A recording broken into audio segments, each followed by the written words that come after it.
আজকের ভিডিওতে আমি খুবই গুরুত্বপূর্ণ কয়েকটি জিনিস আপনাদেরকে শেখাবো।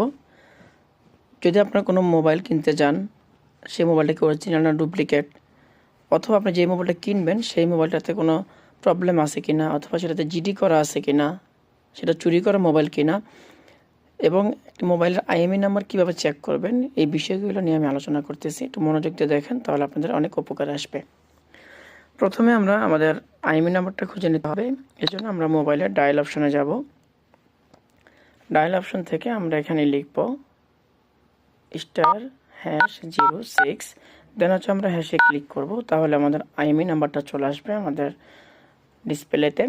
এখন আমরা আইএমইআই নাম্বার 1, 2 এভাবে লেখা আছে, আমরা যে কোনো একটি সিমের আইএমইআই নাম্বার কপি করে নিব। তো আমি এখানে ড্র্যাগ করে ক্লিক করে রাখলাম, অথবা আপনি লিখে নিতে পারেন। দেন এখান থেকে আমরা কপি করে নিব আমাদের আইএমইআই নাম্বারটা। কপি করার পরে আমরা যাব হচ্ছে আমাদের যে কোনো একটা ব্রাউজারে